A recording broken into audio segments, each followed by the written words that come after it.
Greetings, Guardians, my name is Bife here. So, Revenant is ahead of us, and we already know that the story is going to heavily lean on both the Eliksni and the Scorn. Fikrul, the Fanatic, is going to find an echo for himself, and will start raising a dark army all of his own next episode. But there are more moving parts to all of this than just the Fanatic.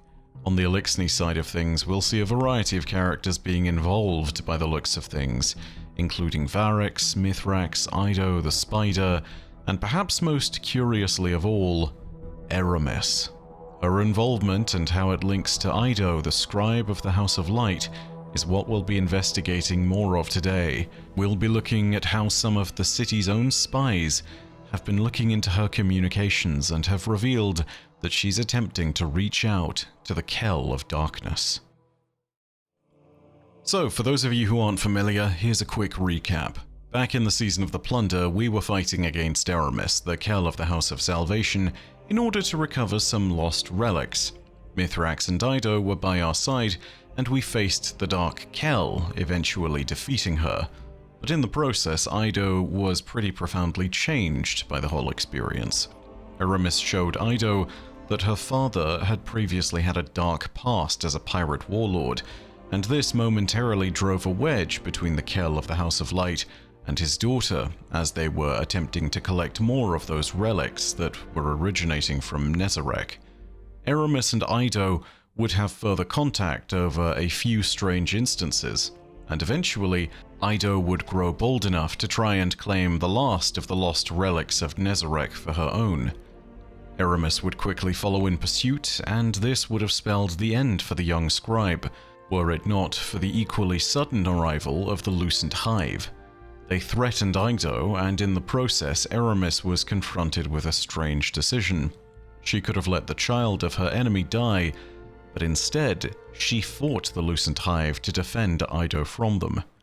The reasons for this are quietly stated by Eramis in a variety of lore entries, but the short version is simply that Ido is a symbol of sorts. She might be the scribe of the House of Light, but she's also a figure who represents the future for the Eliksni. She is blessed with the knowledge and understandings of the past and present of the Eliksni, but is not burdened by the scars of those times. She instead represents a bright future for their people, where they are able to evolve as a society and live beyond what they currently are. She is a powerful symbol because she is the first of many generations who might potentially lead the Eliksni forward into a more prosperous future, where Mithrax and Eramis merely represent and act as stewards of the present or the past. With Eramis choosing to spare Ido's life, and even fighting to defend her from the Lucent Hive, the young scribe would be reluctant to give up on the Kell of Darkness. She has been hoping that even with her official status as an enemy of the House of Light, that she can still be saved somehow, and that perhaps she too can share in the bounty of a newly reforged Eliksni society. Eramis herself has seemingly fled the system though, as we learned from the lore of the Season of the Wish. The lore tab in question comes from the Nostos Sparrow. It reads as follows. Sweet lifetime apace was ebbing from him, sorrowing for home return. Eramis anchored her ketch on the shadowed side of an asteroid and cut the engines. She gazed out the viewport at a wrecked House of Wolves ketch lying half buried under the rubble of the tangled shore.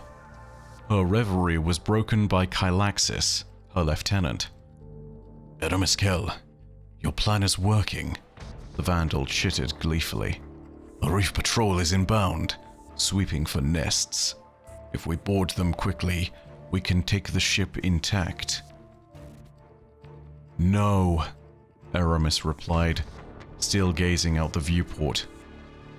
Let them pass. It's a Corsair patrol vessel, Kylaxis insisted, his chitters staccato with frustration. Even as scrap, it's worth... Let them pass, Eramis thundered, whirling to face the Vandal. The time of the ship stealer has gone. All that matters now, Eramis said. is where we are when the end arrives. The Kell of Darkness activated her transmat, leaving a frustrated Kylaxis alone on the bridge. Eramis rematerialized in the wrecked House of Wolves Ketch. The walls of the ship were pitted by bullet holes and desiccated hive growths. Only Hive and Lightbearers had dared to enter since it was shot down during the Reef Wars. She shook her head. What a waste. She stepped over Thrall and Acolyte corpses, picking her way carefully to the ship's navigation. Once inside, she opened an access panel and pulled out a centuries-old data core. She sifted through the archives until she found it. A detailed map of Reese, the Eliksni homeworld. It was the same map that Eramis's mate, Arthris, had followed out of Sol.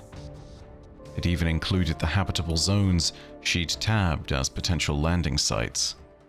By now, Arthris might be Kell of her own settlement, living happily alongside their grown hatchlings, or they might all be long dead.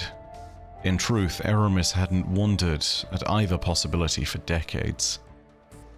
But ever since she saw the Witness disappear into its portal, Eramis could think of little else. All her prior aspirations were made suddenly small. Eliksni solidarity, revenge against the Traveler, enmity with the humans, they were all irrelevant. If a second whirlwind was her fate, Eramis would suffer it as she had the first, with Arthris by her side. Even as Eramis seeks out her old mate elsewhere in the world, potentially looking to reclaim Reese, Ido is still reaching out, even as there are many who would try to dissuade her.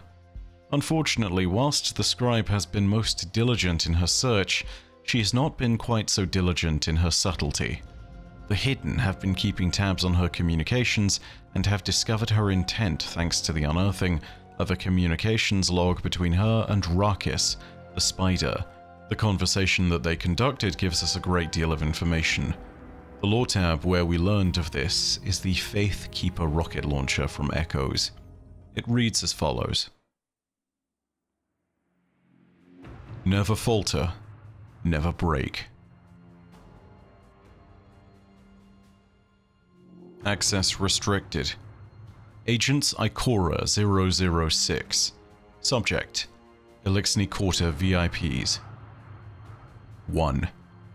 We've intercepted an internal communication within the Eliksni Quarter between VIP 1889, the Spider, formerly known as the Baron of the Tangled Shore and prior to that, Rakis of the House of Wolves, and VIP 4143, Ido, Scribe of the House of Light and adoptive daughter of VIP 3987, Mithrax, Kell of Light.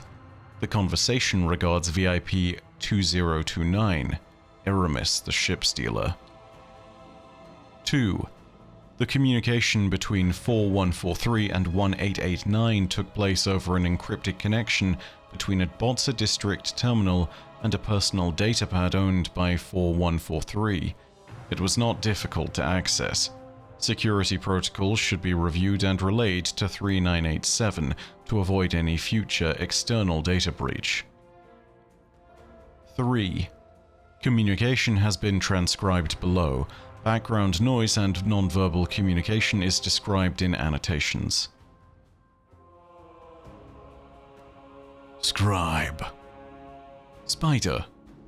Well, now that we've gotten pleasantries out of the way. Here the recording captures 2 seconds of muffled noise and an indistinct sound, possibly of several large, heavy objects dropped on a tile floor. Now's not a good time. I don't care. I know what you're up to. You're not covering your tracks and the Vanguard won't like you looking into Eramis's whereabouts. Note: here the recording captures approximately 3 seconds of silence. Well, I can't imagine the Vanguard would like what you're doing either. Shall I tell them? Ha! Is this your first blackmail? Very sloppy, little scribe. Come now, we're past this. You know I have your best interests at heart. Note: Here the recording captures 1 second of short, barked laughter from VIP 4143. I don't. That's not my problem. Why are you looking for Aramis? I told you, she isn't listening. Aramis Kell has lost a great deal of support. Yes, her house is in shambles. What else? I had hoped... This again. I had hoped... She's gone. For good this time. No house, no witness, and from what I hear, even Zivor Arath has given up on her. That's precisely why... Do you know your father talked to me about this obsession of yours? He wants this to stop, but he also knows you won't listen to him. What? But she saved his life. And the debt is paid. Give up, Ido. It's pathetic. She doesn't care about you. She never has. Note. Here, the recording captures 11 seconds of high-pitched wheezes, punctuated by a staccato clicking noise from VIP 4143. Don't. I didn't. You might not see the good in people, but I do, and I will never give that up. I don't want to live in a world where no one can change and nothing can get better. Aramis needs to know that, and I won't stop trying to tell her. Note. Here the recording captures 2 seconds of a rolling, filtering sigh from VIP 1889. Communication ceases. 4. I advise continuing to monitor 4143's personal logs. Any unauthorized and unsupervised contact with House Salvation could have dire consequences. 5.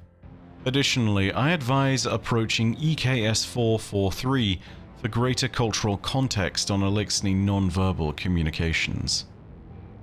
Message ends. Ido's intent here seems clear. She wishes to redeem Aramis, even as foolish as such a notion might be. Perhaps this action makes her naive, but I think there is perhaps a little bit of wisdom that still isn't being recognized here. Aramis doesn't have any fight left in her, and chose to abandon the witness some time ago. She has gone specifically out looking for her mate. She is attempting to return to Reese. Ido is perhaps the only person who can extend the olive branch of peace to her and her remaining people. And with the rising threat of the Scorn looming, now more than ever it is important for the whole of the Eliksni people to be united, if not with each other, then at least against the terrible opponent of Fikrul. Time will tell what Aramis's place in all this is to be, but for now it seems clear that at least Ido believes that there is still a part for Aramis to play in the future of the Eliksni. Whether Aramis agrees is another thing entirely, something that I think we'll start to unravel more of when we get further into Revenant. But that's all from me for now. Thank you so much for watching the video. If you enjoyed, go ahead and leave a like and leave your own thoughts down below in the comments section. And for more stories of worlds both near and far, go ahead and hit subscribe and the bell next to subscribe to turn on those email notifications. But as per usual, know that your viewership as always is quite enough for me, and that in the meantime, my name is Bife. Per audacia ad astra. I'll see you, Starside.